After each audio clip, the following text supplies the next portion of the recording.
주술회전 160화 미야기현 센다이 콜로니 1화에서 등장한 오컬트 연구의 사사키 선배 앞에 켄자크가 나타납니다. 이전에 텐겐이 사멸회유에 대해서 설명할 때 켄자크에 의해 각성한 1000명 외에 원래 콜로니 안에 있던 일반인에게는 적어도 한번 밖으로 나갈 기회가 주어진다고 했는데요. 이것은 주술적으로 한쪽에만 불리한 속박은 성립하지 않고 술사가 스스로 원해서 들어갔다는 점이 중요하기 때문입니다. 저는 밖으로 나갈 수 있다고 해도 좀 더 위험한 방법일 거라 생각했는데 설마 켄자크 스스로 상냥하게 밖으로 안내해줄 거라고는 예상하지 못했습니다. 다만 일본 전국에 발생한 콜로니 안에 있는 일반인을 한 명 한 명 안내하는 것은 무리이기 때문에 켄자크의 말대로 꿈과 현실 사이의 저주, 다시 말해 켄자크는 센다이에 있는 것이 아니고 손을 잡고 나왔다고 생각하지만 사실은 혼자 걸어 나온 것이겠죠. 참고로 이곳은 센다이에 실제로 있는 장소라고 합니다. 술사가 각성한 시간은 2018년 11월 1일 0시쯤, 콜로니 안에 있는 일반인들이 밖으로 나온 것은 11월 1일 오전 6시쯤이므로 사멸해유가 본격화되기 전에 이미 모두 빠져나온 것으로 보입니다. 현재 넷상에서는 미야기현에 있다는 오코츠와 켄자크의 전투를 볼 수 있다는 내용의 글이 돌고 있는데, 켄자크가 실제로 센다이에 간 것은 아니라는 것과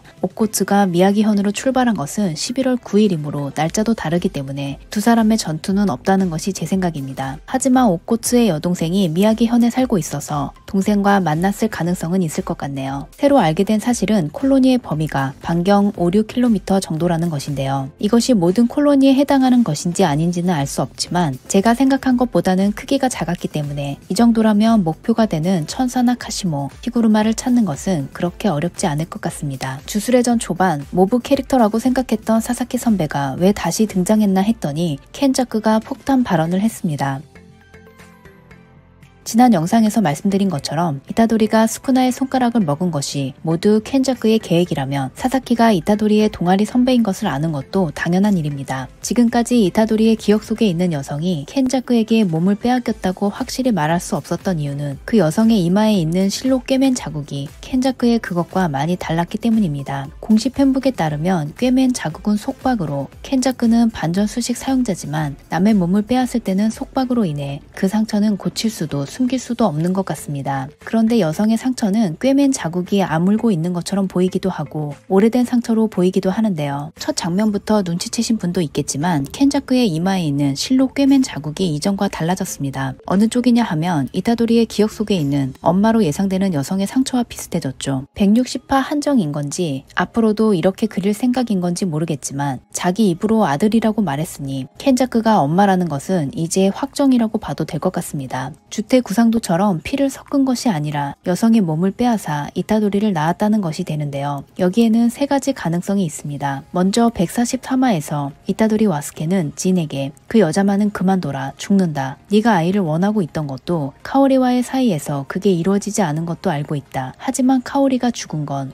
이라고 말합니다. 이 대사에서 추측할 수 있는 것은 1. 진에게는 원래 카오리라는 결혼을 약속한 여성 또는 전처가 있었지만 아이를 갖기 전에 사망 또는 행방불명이 되었다. 그런데 그 후 머리에 상처를 달고 살아 돌아와서 이타도리를 낳았다. 와스케는 겉모습은 카오리지만 내용물이 다른 사람이라는 것을 눈치챘고 진은 이것을 믿으려고 하지 않는다. 그리고 와스케는 언젠가 그 여자 때문에 진이 죽을 거라고 생각하고 있습니다. 2. 카오리가 어떠한 이유로 사망한 후에 켄자크에게 몸을 빼앗긴 새로운 여성이 나타나 진과 결혼해서 이타도리를 낳았다. 그리고 와스케는 이 여성이 카오리를 죽였다고 생각하고 있습니다. 3. 이 새로운 여성이 초소의 엄마와 동일 인물일 가능성입니다. 가무노리토시의 실험 대상이었던 주령의 아이를 베는 특이 체질을 가진 여성이 주택 구상도 이후에 어떻게 되었는지 그것에 관한 기록은 현재 남아있지 않습니다만 제 생각에는 그녀가 주령의 아이를 가질 수 있다면 스쿠나의 주물을 이용해서 스쿠나의 아이를 가질 수 있지 않을까 싶은데요. 다만 주물이기 때문에 이타도리 진이라는 한 가지 요소가 더 필요했다고 생각합니다. 즉 진 역시 특이 체질의 남성이거나 스쿠나의 혈통일 가능성이 있습니다. 만약 그녀가 죽었다고 해도 시체만 제대로 보존해 놓으면 켄자크의 술식으로 언제든 다시 사용할 수 있고 초소와 이타도리가 혈연 관계인 것도 설명이 됩니다. 앞으로의 전개, 하카리와 판다는 도쿄 제2 콜로니에 100점을 갖고 있는 카시모와 고조의 봉인을 풀 수 있는 수식을 가진 천사를 찾습니다. 이타도리와 후식으로는 제1 콜로니로 가서 100점 이상 가지고 있지만 룰을 추가하지 않은 히구르마를 이용하기 위해 움직입니다. 그리고 전투에 별로 맞지 않는 키라라는 밖에서 상황을 파악합니다. 하카리가 이렇게 팀을 나눈 이유는 가장 득점이 높고 가장 강한 카시모와 가장 강한 자신이 붙는 것이 당연하기 때문인데요. 158화에서 카시모가 스쿠나를 찾았기 때문에 카시모 대 이타도리가 될 줄 알았는데 이 전개는 의외였습니다. 그리고 하카리의 이런 모습은 참 듬직하고 아주 좋네요. 그리고 천사는 모든 수식을 소멸시키는 능력이 있는데 판다는 수식이 없기 때문에 천사하고 상성이 좋은 것 같습니다. 그럼 저는 다음 영상으로 돌아오겠습니다. 구독과 좋아요는 큰 힘이 됩니다. 영상을 시청해주셔서 감사합니다.